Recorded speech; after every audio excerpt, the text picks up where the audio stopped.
In today's video, I want to talk about why I'm excited for Axie's Origins. First reason I'm super excited about Axie's Origin is just because it's going to be a completely new, different game. Having another game to play instead of Battles v2 will be great. Battles v2 is very simple. It kind of gets stale after you played in a few seasons of it. There's not really much change from season to season with slight buffs to nerfs. With Origin coming out, that is going to be completely different and is going to change up the complete pace of the game. And there's also going to be a new and refreshing stuff coming out every season. One awesome thing for anyone that doesn't know, you're going to be getting 3 free Axie, starter Axies to be able to play. This will give you access into the game. The way it's also going to work is if, let's say, you decide you want to pick up one Axie because you want to start learning about cryptocurrency but haven't had any cryptocurrency before, or just want to get yourself started, you're going to be able to have one Axie and you're going to be able to earn 1/3 of the rewards that you would earn if you had all 3 of the Axies. That's great for someone just starting out and wanting to just get into the game. Also, it's going to scale with the more Axies you have, the more energy you'll have to be able to play and to go through your day. All your Axies are coming over from V2 to Origin, so you don't have to worry about losing your Axies, guys.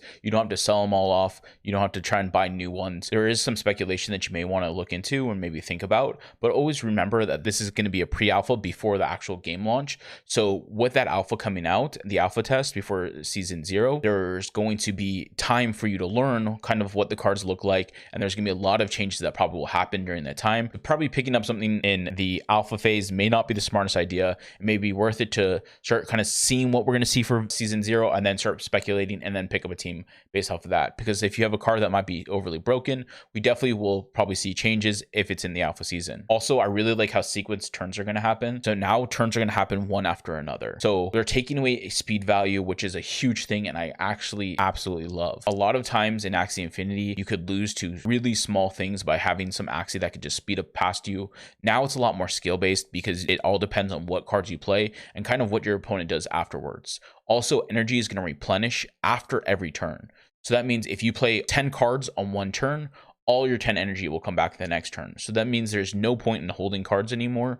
And that is awesome as well, because now you can really decide, maybe I want to use 2 or 3 energy here on this set of cards versus having to wait 2 to 3 turns to be able to play cards. Now you can really decide on what you're going to play, build up a perfect combo, and then go for that combo. Also, another cool thing is the new variants of cards that's coming out. As you can see here from this new card, you have one that summons a little Robin. So there may be some type of summoner deck that you can build where you can have a bunch of Axies that spawn a bunch of birds or spawn some other creatures that will be able to help you out in battle, which seems really awesome. You also can have things like this where you can have a 0-cost card that will actually put you a card into your draw pile. So the way it's going to work is you're going to have draws and discards. So whenever cards from goes like an aquata card puts into your discard, maybe you want to draw it back in. So the way that that will happen as well, think about it like this. Let's say you have a really good aqua card, and so only aqua card that you play that turn, and you want to pull it back into your hand so then you can play that aqua card again the next turn. You're going to be able to do that. So let's say you have like some type of heal aqua card and it heals your frontline or it heals your main tank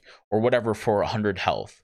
Well, you know you want to pull that aqua card back, and that's the only other aqua card you have. So if you have some type of double heal set up in your deck, and you only have like aqua cards that heal, this is a 0-cost card which will pull an aqua card into your hand, and then you can like heal your front tank if you know you need some type of heal or draw. So I really like the path that Axie is going. Before, the game was a lot more simpler. It's just kind of you play your cards, you hope that you have the right combination, you hope your opponent doesn't have a counter team to you.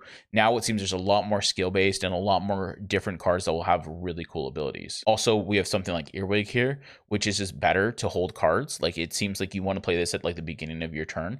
You stack up a bunch of cards, you get yourself up cards that actually like let you draw more. I'm not sure what they are going to be, but like if there is some type of cards that let you draw, and then you can use this card, which will do 20 damage to all your opponents, plus 3 damage for each card in your hand.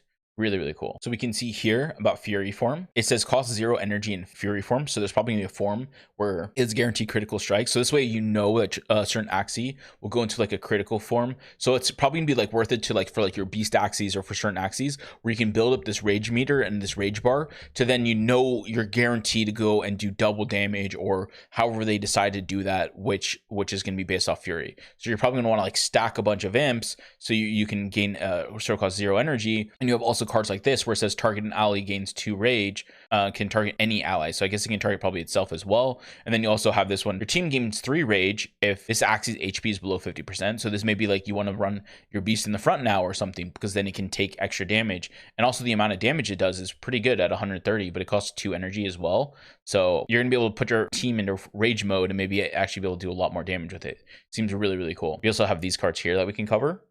Ronin deals 50% more damage per energy spent this turn.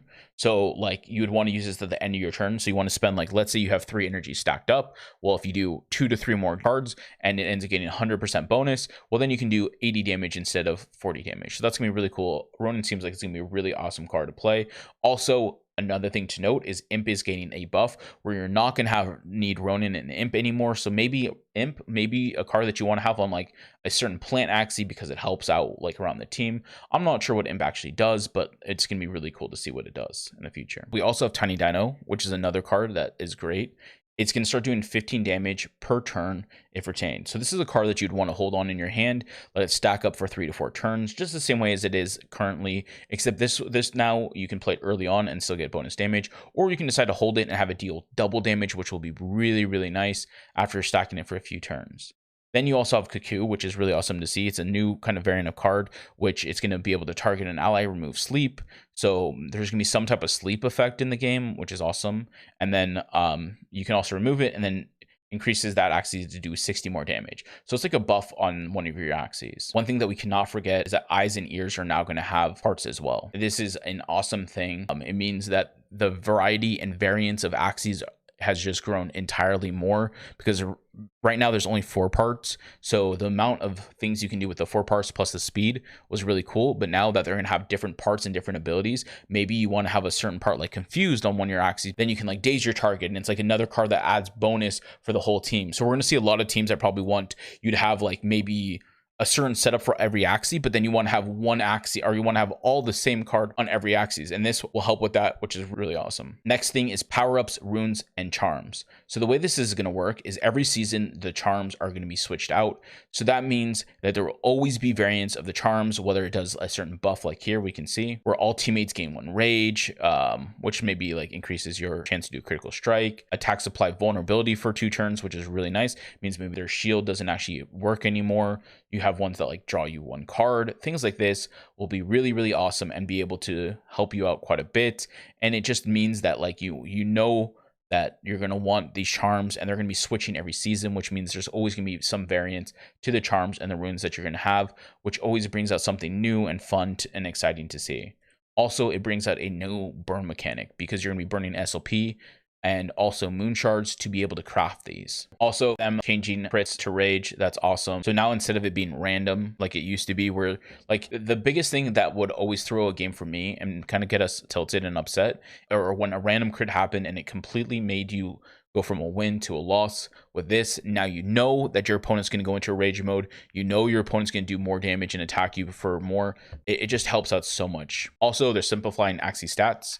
It's only going to be HP points, which I talked about this earlier. This means that like you only have to worry about HP instead of speed, morale, you know, everything else that like was a problem and kind of like, you know, certain Axies would benefit from, and you want to have a certain one. Now you can run like 3 reptiles. I'm not sure how that's going to work, but like they're all going to be based off the same HP. So maybe you want to run like 3 reptiles now, or you want to run 3 plants now. It's going to seem, it's going to be more viable to kind of run those type of builds because of the way that this change is happening. I hope you find this video helpful and gets you as excited about Origins as I am. And if you are, please like, subscribe, and I'll see you guys in the next video.